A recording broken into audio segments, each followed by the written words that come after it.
नमस्कार मित्रों, स्वागत है आपका हमारे अमृत विचारधारा यूट्यूब चैनल में। मित्रों, हमारे चैनल पर ज्ञानवर्धक और प्रेरणादायक कहानियाँ आपको सुनने को मिलती हैं। तो आइए सुनते हैं ये ज्ञानवर्धक कहानी। किसी नगर में एक भिखारी रहता था। वह भीख मांगकर अपना गुजर बसर करता था। उसी नगर में एक बहुत बड़े सेठ का मकान था। वह भिखारी जब भी सेठ के घर भीख मांगने जाता, वह सेठ उसे गालियां देना शुरू कर देता।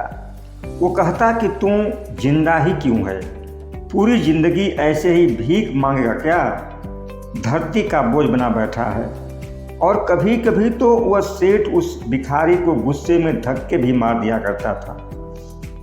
लेकिन इतना कुछ होने के बाद भी उस भिखारी के मुंह से सिर्फ यही निकलता, ईश्वर तुम्हारे पापों को माफ करे। कुछ दिन बाद उस सेठ के धंधे में भारी नुकसान हुआ और अपने धंधे में घाटा होने की वजह से सेठ बहुत परेशान हो गया। और उसी समय उसके दरवाजे पर वही भिखारी भीख मांगने के लिए आ पहुंचा।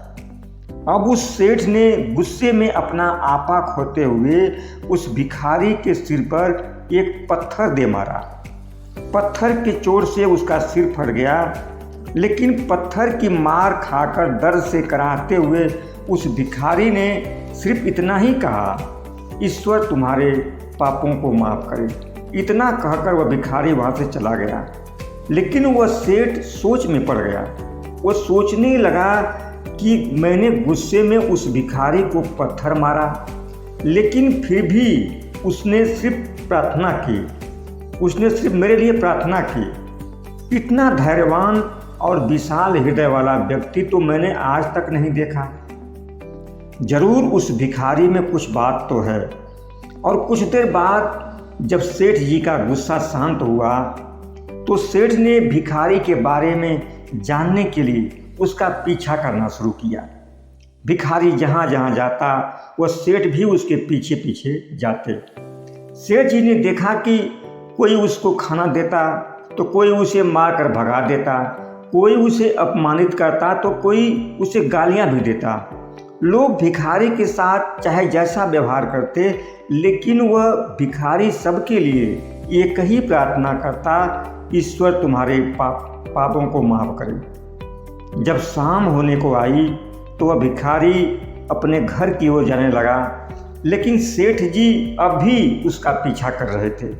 जब वो भिखारी अपने घर पहुंचा तो एक पुरानी टूटी हुई खाट पर एक बूढ़ी औरत लेटी हुई थी। काफ़ी कमज़ोर और बीमार लग रही थी। वह उस भिखारी की पत्नी थी। अपने पति को वापस आया देखकर वह खाट पर से उठ खड़ी हो गई। उसने अपने पति के भीख मांगने वाले कटोरे में देखा तो उसमें सिर्फ एक रोटी बासी पड़ी थी। उसे देखकर वह कहने लगी कि आज बस इतना ही मिला, और हाँ, आपके सिर में खून निकल रहा है, ये चोट कैसे लगी? बूढ़ा भिखारी कहने लगा, हाँ, आज बस इतना ही मिला, किसी ने कुछ दिया ही नहीं।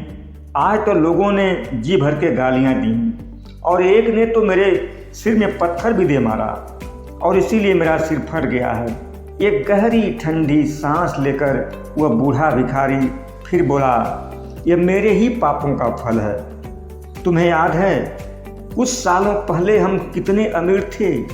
क्या कुछ नहीं था हमारे पास। हमारे पास हर चीज़ ज़रूरत से ज़्यादा थी, लेकिन हमने कभी एक पाई भी किसी को दान में नहीं दिया।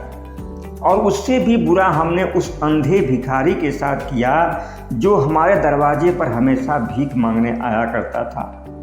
बूढ़ी पत्नी की आंखों में आंसू आ गए।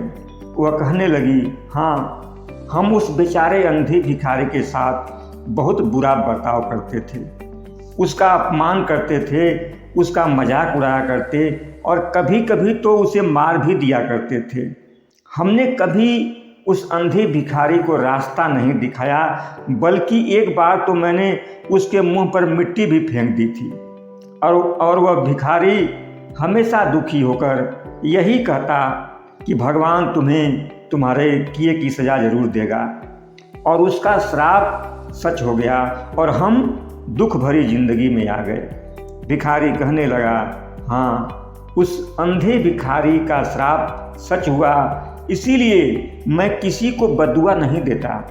चाहे कोई मेरे साथ कैसा भी व्यवहार करे, मैं हमेशा उसके लिए प्रार्थना ही करता हूँ। मैं नहीं चाहता कि कोई भी हमारे जैसी ज़िंदगी जिए और किसी को भी हमारे जैसे दुखों का सामना करना पड़े, क्योंकि लोग नहीं जानते कि वो कितना बड़ा पाप कर रहे हैं। इसलिए अनजाने में हुए पाप की ऐसी सज़ा किसी को मिले, मैं ये नहीं चाहता। सेठ वहीं छुपकर उस भिखारी की सारी बातें सुन रहे थे।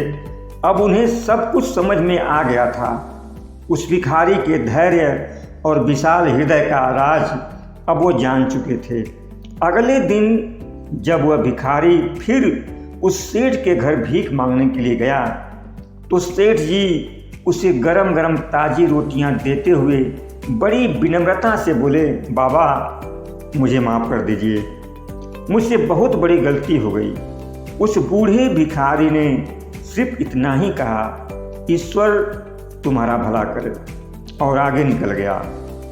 मित्रों, इस कहानी से हमें यही सीख मिलती है कि हम अपने जीवन में चाहे जितना बड़ा मुकाम हासिल कर लें, कितनी भी दौलत इकट्ठी कर लें, लेकिन किसी को छोटा समझकर उसका अनादर नहीं करना चाहिए। और किसी ने कहा है कि यदि आप अपने जीवन में बड़ा बनकर हमेशा बड़े रहना चाहते हैं, तो आपके पास सेवा भाव तो होना ही चाहिए।